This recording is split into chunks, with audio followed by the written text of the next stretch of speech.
Let's get to it. So the risk to space, satellite communications systems and ground networks. Now, when this says new target for attackers, the reality of what I'm going to show you is this is not a new reality, right? We're taking advantage of the opportunity, the segue, if you will, to talk about this today because of what happened in Ukraine last year, right? This is one of the things that the folks in my industry and the company that I came over from and the engineers across the community have been talking about for many years. But because it's not a big deal in the broader scheme of things when it comes to discussions in cybersecurity in general, it really hasn't kind of come to the forefront. So let's get this started. So a little bit about myself, try not to hit on all this, but basically prior to getting into SATCOM, I was an electronic warfare technician in the US Navy in the 90s. Spent 10 years in the Navy stationed on an aircraft carrier. So I was part of the warfare commander's electronic warfare group module on the ship. And I also got a chance to participate as an air crewman. So what I'm trying to say by that is I have a tendency to try to do different things. And so those experiences have kind of led me, strangely enough, to being a SANS instructor, teaching Sec 555 sim with analytics, or tactical analytics, excuse me. And as you can imagine, Tim mentioned that this is an important topic that we talk about in the course, but when it comes to monitoring your network, it's an important thing that we'll hit on a little bit today. But back to the main point. 23 years I've been working in SATCOM. I came over in my late 20s as a young whippersnapper, if you will, an antenna monkey, basically climbing all over our antennas. As you can see pictures here of the apertures that we have across the world. And then I kind of gradually worked my way up to the management team and the global operations and global team of the company that I left previously. So I figured it would be a good shout out to mention my previous employer. So I left full-time employment last August, September timeframe to kind of pursue being an author full-time, as well as a contractor consultant, mainly because I was trying to give focus and I felt that it was best to let somebody else step in and fill my position to be able to give them 100% of the capacity they needed. But previously, I was the security operations manager for a global satellite communications company called Swedish Space Corporation. And prior to that, I was with Universal Space Network. There's a reason there's an astronaut in the middle of the screen. This is Charles P. Conrad. He was the third man to walk on the moon, Apollo 12. And he was the founder of the parent company, or the original company that I came from, Universal Space Network, which is no longer around. But getting to work for an astronaut and getting to work with people that are in the space program, in my 23 years, I've worked with astronauts, I've worked with engineers, software developers, network team. We have an amazing network and security team over at SSC. And in the community in general is just really, really trying their hardest to protect our national assets, not just for the US, but globally. And I want to make sure I point that out, that my perspective on this is, obviously, we're in the United States and we're talking about US infrastructure, but I'm thinking as an operations manager on a global scale, right? Protecting access to space overall. And obviously you can see the rest of it up there. So let's kind of skip through. So I thought it would be kind of fun to ask ChatGPT what it thought was critical from a space perspective. I'll let you read this, but basically we rely very heavily on space systems, whether it be GPS, communication systems, et cetera. If you look at this picture here, now these graphics I didn't produce, I have a byline in the comment section. So when we produce the slides out to you guys, you can see this. But basically this is an example of satellite communications working in conjunction with wireless networks and terrestrial ground networks to provide communication capacity across all mediums. And I don't care if it's power plant or it's a cruise ship or even a UPS truck for that matter. They all rely on some form of communications. And it's getting broader and broader every day. When we look at the industry as a whole, and this is Scott's snapshot of companies that I've seen in the last year really taking on a very, very prioritized view of getting things into space that we hadn't thought of before, right? Everybody knows about NASA. We got the meatball in the middle. With them going to the moon on the Artemis project, right? The original target, I think, was 2024. We're still pushing to get there. But the fact that we're going to the moon means, surprisingly, we're going to rely on satellite communications, ground stations, and the internet as well for communication media. The industry is exploding. There are hundreds of small companies that are starting up. Some of these I actually had to look up because I wasn't fully aware, like Totem. Totem is an example here of a company that does a SoC or system on chip for monitoring and tracking. Basically, they can embed this device into your hardware, your facilities, UPS trucks, whatever you want to call it, FedEx, whatever, and theoretically communicate over the unlicensed 2.4 gig and 5 gig spectrum, similar to our home wireless network. So there's just a lot of stuff going on. SpaceX obviously has been in everybody's news just because they're getting all the media right now, but there are many, many other companies out there to keep an eye on because we see a push. 5G is getting used in space. In 2003, I supported a project, one of my first projects as an individual engineer, when I say solo engineer, I should say, was to integrate, to be able to talk with a Cisco router to a spacecraft in orbit that was also running a Cisco router using IP, right? So IP communication, nothing new, it's been around for a long time, is now being extended into space, out to the moon and beyond. So lots of cool stuff going on there. That growth is leading to changes in the way that we look at the industry. So if you look back with the folks that I used to work with, how do you say this without sounding like the retirement home? But if you look at like the big aerospace companies like the Boeings and Northrops, Lockheed's, they've been around for a long time. A lot of this stuff hasn't changed a whole lot, right? As an industry, I would say we almost had 15 years at least of my time from the early 2000s, where the equipment, the modulation schemes, the techniques, the security, the infrastructure hadn't changed a whole lot. Now we're seeing a massive uptick in a change in the sense of what SpaceX has been driving from a commercial company perspective, small sats, CubeSats. If you're not familiar with any of this stuff, I've tried to put links in the bottom note section so you can go do research. It's incredible what's going on, right? Starlink, as an example, love it or hate it. Starlink driving internet access across the planet. If anybody's ever seen a Starlink train, it's an interesting thing to see from the ground. It's unfortunate for astronomers or amateur astronomers taking pictures of space, but it's not going away, right? In fact, at this point, we've got so many spacecraft getting launched on a daily, weekly basis that it's getting quite incredible how crowded it's going to be from a space debris perspective. So lowering the barrier to entry, costs are going down. We're moving a lot of services to cloud, right? Amazon is an example, AWS, S3 buckets, the whole 9 yards. This is something that's been happening and ramping up in the last, I would say, probably 5 to 8 years. And it's something that the legacy companies have struggled with because we had a known system that worked, it worked effectively, and it did it well. Now we're moving into technologies that you see almost on the daily, whether they're being breached, hacked, 0 days, vulnerabilities, and it kind of makes you nervous thinking about, hey, we're going to fly people to the moon and to Mars using some of this technology. Are those vulnerabilities going to follow them into space? Yeah, the answer is probably yes. IoT in space is a thing. It's not going away. It's only going to keep growing. I can't believe we're going to have a Nest thermostat in space, but yeah, never can tell, right? So using a lot of commercial off-the-shelf equipment, the commercial companies today are really stretching the capabilities. Even this idea of this adoption of minimum viable product, which most of you probably have heard the concept of. But I would assume, having a father who was a nuclear engineer and a brother who actually works for a power plant as a gas turbine engineer, that a lot of the legacy systems that we use in ground control, power control, water, are not, how should I say this? The idea is they really can't fail, right? I mean, I'm trying to think of a better way to put this, but since we're on a live stream, I probably need to keep it clean. But the point is, a lot of the stuff that we've had in the past wasn't as advanced, right? Technologically speaking, if you had a serial port and you could talk to it, for the most part, that was it. A lot of this new stuff, you know, we're stretching the boundaries of what commercial off the shelf can do for us, and it's opening us up to vulnerability. Here's a typical example of a satellite communication ground station architecture. Basically, the operations team loads and configures an antenna. They basically take and configure the downlink, the uplink, the modulators, the command and control systems. They set up the receivers, and then we set up the antenna to be able to track it. For the most part, it's not, almost said rocket science. It really isn't.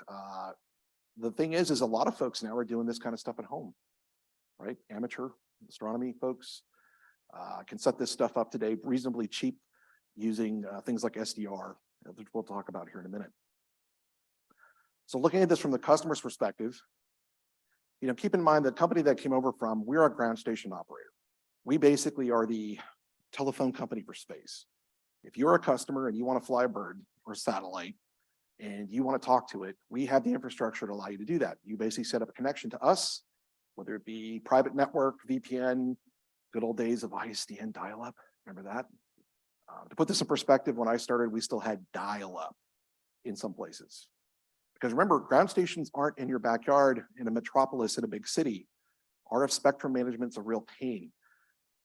Frequency issues and whatnot. So we have these stations out in the middle of basically nowhere. So there's nothing better for anybody in here who's a network engineer, because that's kind of where my trade was honed. Putting a network link into an island in the middle of the ocean where nobody lives. Yeah, that's the kind of stuff we get to deal with. So in this example here, connecting a customer to our network to be able to talk to the satellite, command it, get their telemetry, their imagery, whatever it might be, is pretty much the name of the game. What's interesting is most folks don't really look at this as an ICS system or a SCADA system, if you will, but it sort of is, right? We have it isolated, we have it segmented. We try to protect everything. We don't have internet access to our systems in order to obviously mitigate security risks. But for the most part, we're trying to look at this in different ways. And if you look here at these pictures, this is just pictures of apertures, antennas, and ground equipment. A lot of the stuff on here, the system on the right side is actually a site that I've actually worked at in my 20 years in Hawaii. And yes, it's a nice place to visit, by the way, in case you're wondering. But we have sites all over the world. You can look at the website, you can see where they're at. But we have Viasat terminals, everything from a portable man system that the Army might deploy out in the field to a 13-meter or bigger diameter multi-axis antenna. A lot of the stuff you see in the middle here, the typical radio rack or SATCOM receiver, will have everything from spectrum analyzers, signal generators, all solid state RF type gear. This is what I would call sort of legacy, right? And so legacy, you see this giant stack, looks like an eBay seller. Not sure where I got the picture from, but it looks kind of suspicious. But basically, this is a lot of the equipment that you would see in a ground station circa early 2000, mid 2000s. We have receivers, we have bit sync systems, we have decoders. I mean, you name it, there's all kinds of technology in that stack. But if you notice, most of it's just black boxes, right? There's no Windows, Linux operating systems in most cases on these systems. These were the OG systems that had an RS-232 serial connector. Maybe it was HPIB, if I remember my old school integration connections and whatnot. You could upgrade this equipment, you could swap modules, you could do things like that. But it wasn't like we were running Windows updates, right? That wasn't a factor. Now we enter things like Amazon with their cloud-based ground stations, right? So I remember this was a discussion in the community about, hey, what happens if Microsoft, Amazon, or Google decide to get into the space industry? And I think one of the things that they learned, and this is my personal opinion, so take it for what it's worth, but I think they realized very quickly that yes, they can support small satellites, university satellites, cube satellites, whatever you want to call it, stuff that basically doesn't cost billions of dollars to fly in space on these systems, where basically Amazon has a data center where they have a couple antennas or a field of antennas that are managed by their internal computers. And you as a customer go up into your Amazon AWS console, log in, just like you would if you were spinning up an instance of a virtual machine. You could actually go in and actually manage your satellite's communication system from their tools. Problem is, like the rest of us have figured out years ago, it's expensive to run your own architecture with multi-million-dollar antennas, receivers, transmitters, constant, ever-evolving customer requirements. You would think there'd be a standard, right? There is no quote-unquote standard. Every time we think there's a standard, somebody writes a new standard, right? So it's an evolving system that AWS fills a gap, but in my mind, it will not replace traditional, what we call remote ground stations out in the field, just because it's not going to work all the time. Now, software-defined radio, this is stuff that maybe some of you have played with. Maybe some of you have these in your systems. You can go as simple as getting was it the RTL or the RTSDR, the little $30 dongle from Amazon. It's awesome. I'm a radio head. Being an electronic warfare guy, Spectrum is my thing. It's a geek thing, I guess. But airplane scanners, police scanners, stuff like that. So SDRs can do a lot of cool stuff. So for $30, can I build a portable ground station at my house? Theoretically, yes. Right antenna, right frequencies, point the thing in the right direction, and you might get a signal. And this isn't an unknown. This is all over the internet. You can look this stuff up. What that means to me is, in a lot of cases, access to space is becoming more commonplace than just the big aerospace companies that are out there. You can do this. But this is also opening a shift in how we do things in the bigger commercial entities. Instead of buying those big boxes I showed you from the eBay kind of perspective, we're actually looking at using SDRs. So we can use field programmable gate arrays, FPGAs, to actually build our own receivers and demodulators and whatnot. So that gives us speed. It gives us the ability to fail forward fast so that we can learn from those mistakes, if you will. But it also gives us the ability to scale. But what about SDR in space? Software-defined satellites. This is a cool idea. I've actually worked, so one of the things that's interesting about the 20 years I've worked at the company is I've worked with basically every aerospace company in the world. I've had people in our laboratory that are flying basically Arduino boards on small sats that are integrating with ground equipment. So it's not that unusual to think about somebody hanging basically a cell phone, if you will, off of a small CubeSat, throwing it in space and see what happens. There's a lot of examples of students doing this with balloons. I know this is a sensitive subject nowadays, but flying a cell phone on a balloon, hey, why not, right? As long as it can reach the cell signal, you might be in good shape. So this is where things seem to be going, especially with the advent of 5G. 5G is opening us up to a huge amount of bandwidth, which gives us higher resolution images because we can get them to the ground faster when we have our orbit times over stations. And it's going to expand, I'm sure, across spacecraft and everything else. Low Earth orbit, or LEO, these are your small sats, basically, your high speed, low drag spacecraft that maybe have about a 10-minute window over your station. They can take advantage of 5G and dump data at a very high rate to a terrestrial receiver. And that's pretty cool. IP in space, I kind of talked about as well. We don't have to reinvent the technology. Luckily, we are using some of our standards. But as you might remember, IP in its nature is not secure, right? It's a connectionless protocol running at layer 3 of the OSI model. And as such, we have to add encryption. One of the things I left out about the talk about the IP in space project I worked on, using a Cisco mobile access router, they implemented IPv6. So we were actually able to use IPv6, which actually has built-in encryption capabilities, which is kind of nice. So that's kind of where things are going. But what if we lose access to space, right? What if somebody cuts us off? This happens from time to time. Things fail.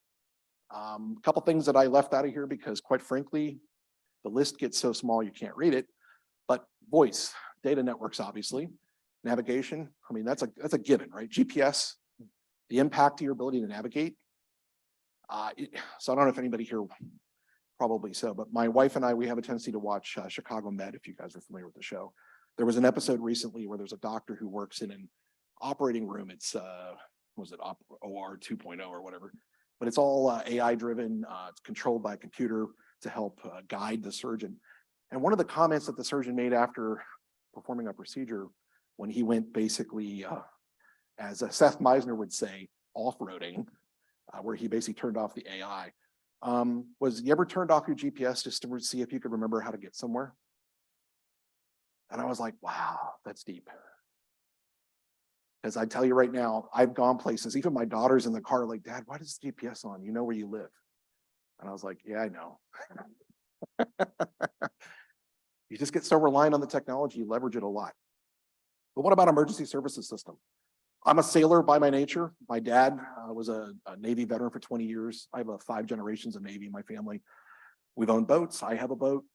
And GPS is important for positional information navigation, as well as things like in the aircraft industry, EPIRBs, as well as some of the emergency broadcast systems for sailors at sea, right? So if you ever look at some of these global sailing events that happen, whether it's the Volvo Ocean Race or what used to be I can't remember the Whitbread Cup, which was the British race back in the day.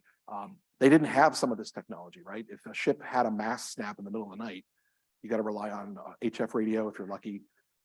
And so we have a lot of these services now. You push a button and somebody comes and hopefully saves you. Financial services. No, not all your transactions are zipping across a satellite antenna, but they are using GPS for timing, right? There's a technology called iRig, which is used in a lot of cases for syncing the time into a lot of equipment. So financial services rely on this. Plus, how many gas stations have you ever driven by where you saw an old parabolic dish sitting on the roof, right? Whether it be just passively downloading information like price updates for gasoline, or is it an active solution where it's actually communicating credit card transactions, stuff like that. You can never really be sure.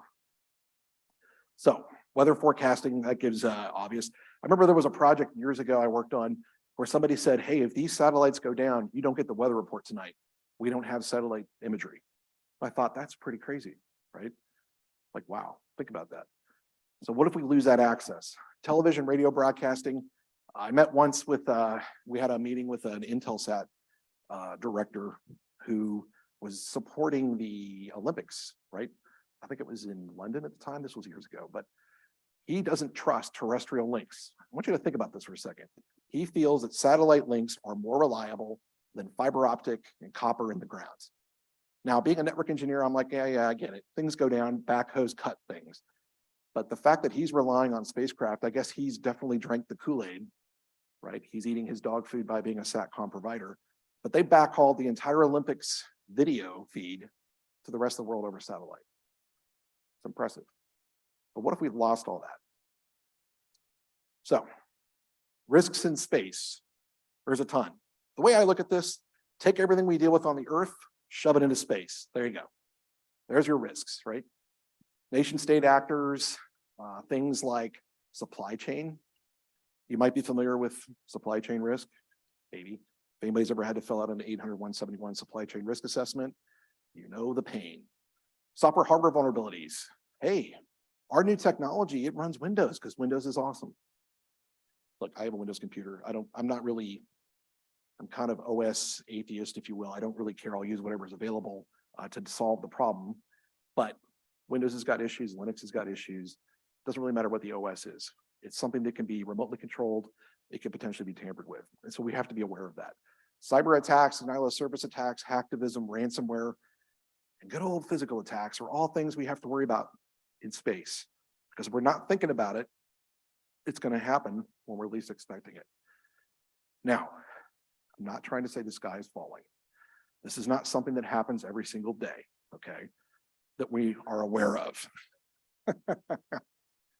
One of the reasons that this talk came about is a lot of the folks that I work with in the industry are scared to talk about this because they think now that we've said something, we're going to get attacked.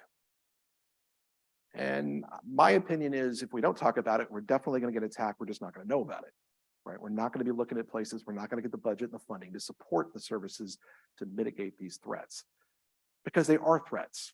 Some of them are super simple, right? A lot of the stuff that you guys deal with, some of it's really crazy, right? Remember that video? I don't remember the name of the company, but it was about a 20-minute clip of a pen testing company that infiltrated power grid substations. It's up on YouTube. I think it was on one of the news networks or something. And it's just fascinating to watch it. To this day, I still, when I drive by a substation, I look for thermal sensors, I look for motion sensors, just because I shouldn't probably be doing that while I'm driving a car, but you know, it's like squirrel. Because that was drawing interest and visibility into a topic that nobody knows about, right? We haven't really been spending the time looking at these threats in the open, okay? Let me be very clear about this. This is not stuff that's not getting talked about in the governmental and in the classified arena, probably even in the commercial sector. But a lot of it we're not talking about in public because we're concerned that, hey, this is a vulnerability, for example, in some operating system. Oh, great, somebody's going to attack us. Guess what? They're still trying to do it now anyway. We might as well talk about it and get a what a security professional's job really? Identify risk, identify remediations, document. Sounds boring, doesn't it? But our job is to try to find these things and talk about it so that we can hopefully mitigate a bigger problem. Now, NASA has the office, well, it's not just NASA, but the Office of Inspector General does audits and assessments. And they have a treasure trove of interesting articles about attacks, breaches across all of the infrastructure of NASA. You can go look this up and you will be amazed, okay? 2009, 22 gigabytes of data for program illegally extracted and transferred China. 2016, website misconfiguration, execution of code on a system, probably China. 2017, JPL again, a server running source code, because that never happens, right? Don't you love those breach reports? Nothing sensitive was touched. They just got access to a developer's computer, but don't worry, they didn't actually write any code. Again, access to systems. I could go on for days about this. Historically, we have the data. We're just not talking about it in a forum like this, where we can say, maybe we should have had a monitoring system. So one of the things as a sim instructor, right? We don't just talk about sim. Like I don't get up there for 5 days straight with the other instructors and say, hey, everybody, you need a sim. Send all your data and we'll catch all the bad guys. The reality is it's not that simple, right? You do send your data. We do try to look for things, but monitoring is really the key point, right? We spend 5 days trying to convince you that you can't just rely on the software that you bought for $1 million from some company that says they're going to solve all your problems, okay? That's a pretty typical narrative that you hear from most SANS instructors. We're trying to teach you how to, this sounds weird, but living off the land, right? What can I do to take advantage of the data and the systems that I have to identify threats, mitigate the risks, and if I can't mitigate them, I want to know about it before it becomes a bigger problem. So this, I should point up here, doesn't happen. There were 2 satellites historically, 2007, 2008 timeframe that had interference from Chinese threat actors. At least this is what the government is stating in an unclassified nature. They basically caused what they called interference. I love the way we terminology, interference. Like, what does that mean? Did we just lose connectivity? Did the satellite get repositioned? Because if they got repositioned, what does that tell you? That tells you an attacker got control of a ground system, was able to activate thrusters, reaction wheels, and move the bird into a different orbit or potentially repoint it or do something else, right? We're speculating here, but our job as security practitioners, I was gonna say perfectionists, but I'm just gonna go with practitioners because there's no perfect, right? Is to try to think of all the scenarios, right? I'm always trying to figure out ways to put Humpty Dumpty back together again, right? If Humpty Dumpty falls off the wall and cracks, what is it going to take to put our system back together again so we're operational? And if I can reverse engineer attacks, threats, stuff we talk about in classes like this, or SANS in general, that's how we figure this out. Supply chain. Now, this is a quick talk just about what happened last year and continuing, right? So everybody remembers when Viasat had their firmware issue that happened with the receivers in the European region. Let's just call it that because it affected more than just Ukraine. Obviously, it affected some windmills, if I remember right, in Germany, et cetera. Basically, an attacker, in this case, we think it was APT28. We're assuming, because again, I don't have the classified briefings. This is an unclassified discussion. I'm pulling all from open sources. So this is just us just sitting around talking about what we found on the internet. But reality is, most of this makes sense, right?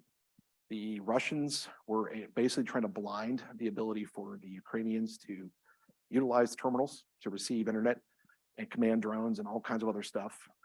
And it was successful, at least for the most part. Pretty crazy.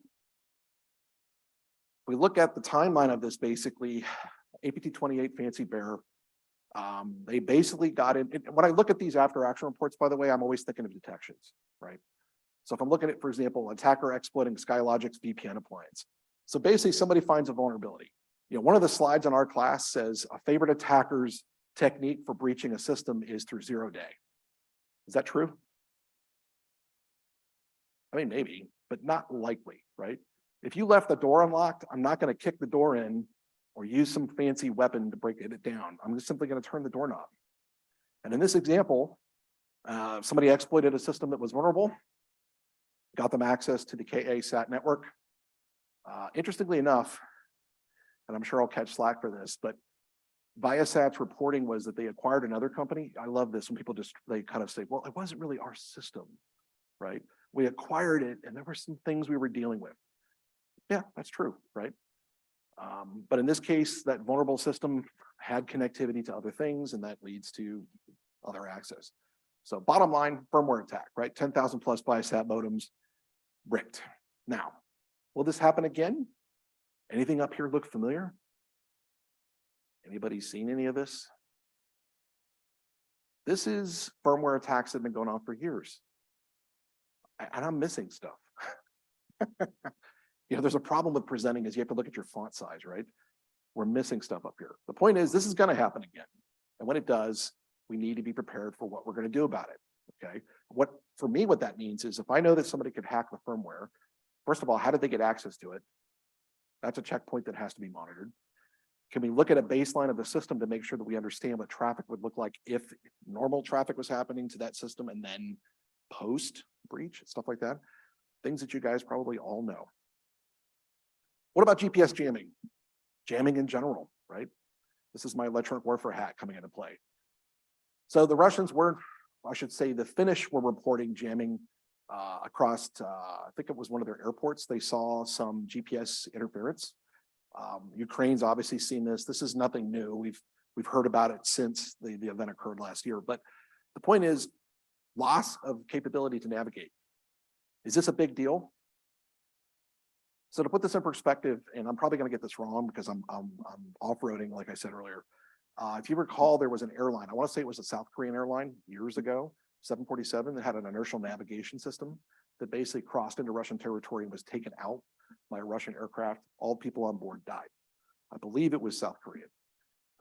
Why that's important is they had INS, right? They didn't have GPS then, and they didn't calibrate it. So when they were on the ground, they didn't get a proper lock, so they knew where they were going. Now that aircraft are using GPS, is that a problem? Right? So these are things we have to think about. And I'm sure there's backups, wink, wink. I'm sure there's redundancy. But if you're flying in the clouds and you have no visibility or you're flying at night, GPS is a godsend. From an electronic warfare perspective, what we're talking about is signals intelligence, collection of data, things like electronic attack where we're actually actively jamming, or electronic support measures with ESM where we're actually collecting information about signals that we're seeing either terrestrial or coming from space, whatever it might be. Electronic protection, obviously, is what it sounds like. We're trying to protect against jamming. So if you remember, there was discussions about Starlink having been jammed, and then Elon Musk was like, don't worry, we've mitigated that. How did they do that? Did they adjust their on-flight hardware?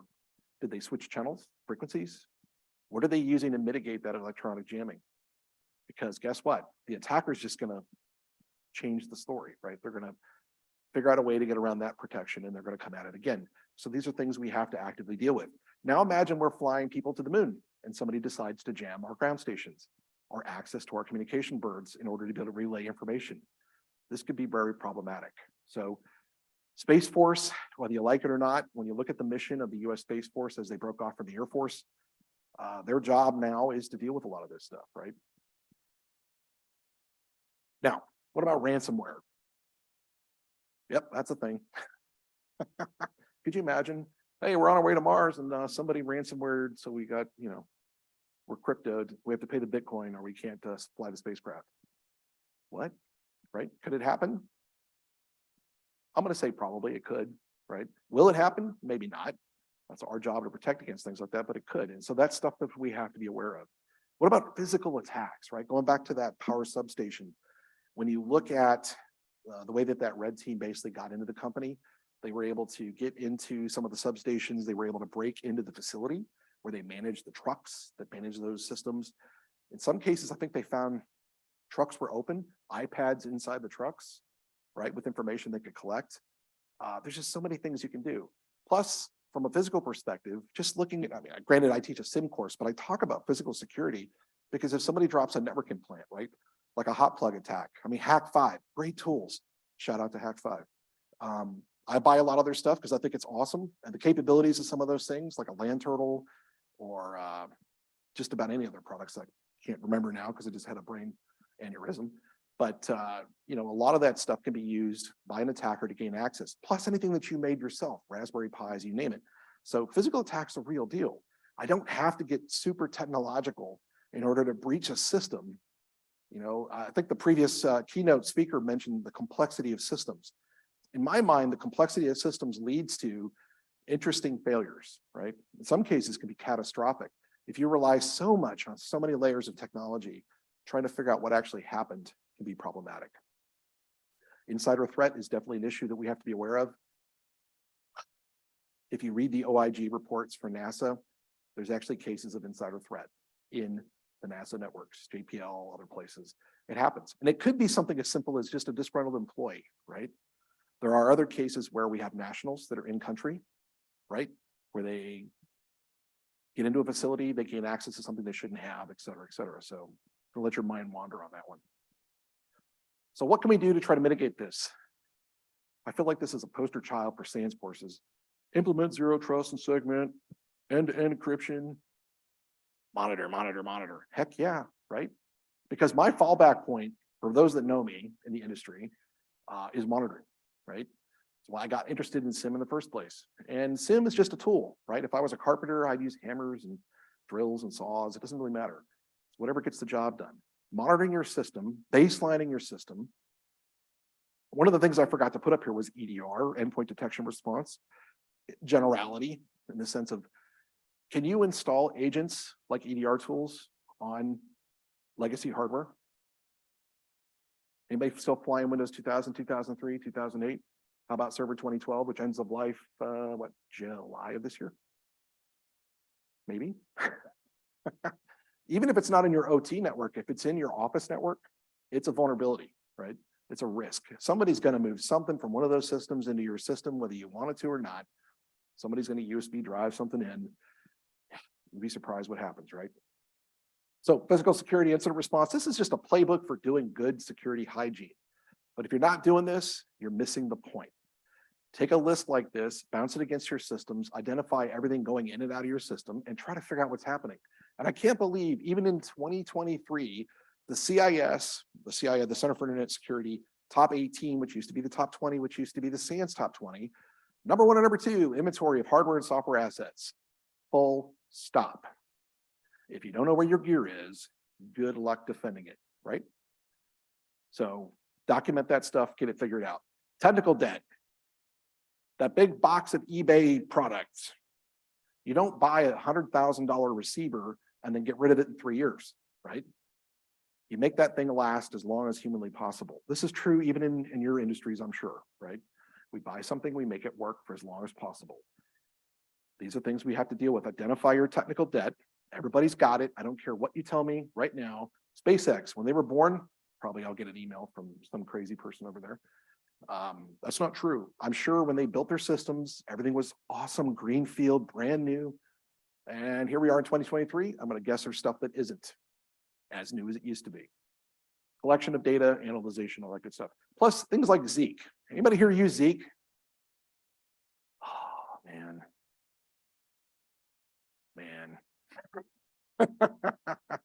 Zeek. Network security monitoring, packet level. It's great that you might have logs off your systems, but if you're not pulling your network data in, you've got part of the picture. So if you're not familiar with Zeek, look it up after this. Powerful tool, and it's free. I know. Now, here's just a quick final note. This is a virtual tripwire honeypot that I set up called Teapot by Deutsche Telekom, which for a while threw me off because I didn't realize T-Mobile is owned by a German telecommunications company. Yeah, who knew? This was 7 days on the open internet in Amazon. 400,000 attacks. Now, what's cool about this is this for me is just a fun little tool to show in class, but it talks about all the different scenarios. It has Elastic. The thing that's interesting about Teapot, it basically implements like 20 or 30, maybe 40 different honeypot technologies. Cowrie for SSH connections to Elastic, to see if anybody's trying to connect to Elastic, RDP, you name it. And Cisco ASAs, if you have ASA firewalls, it actually has a dashboard for that. What's interesting is you can pull the IPs, the usernames, the passwords, the ASNs that were used to try to gain access to your systems. Now, I would not hang this on the internet of your company. Obviously, you're opening doors. But it is good from a threat intel perspective just to be like, I wonder what's going on out there. And when I see one IP with 50,000 packets a day or 50,000 hits a day from a log perspective, I might want to make sure that's blocked in our firewall. So I'll quickly bounce through these because I can see Tim waiting to kick me off the stage. CISA, shields up. I got to give my hats off to Jen Easterly over at CISA. They've done a great job of trying to talk about this kind of stuff in the open community. They've actually got advisories on what you can do. A lot of the stuff I talked about in here is in there. Basically, don't do stupid things, otherwise you win stupid prizes, right? Also, the formation of a space ISAC. This is relatively new to us. You guys may be familiar with your ISACs from the power and utility companies, but we now have one in space. Well, maybe not in space, but you get the point, which is very, very cool. And here's an example of all the different things that they're working on from a member perspective, because surprise, rockets have connections to the ground, spacecraft have connections to the ground, humans will have space or connections to the ground. So we need to be able to take advantage of that.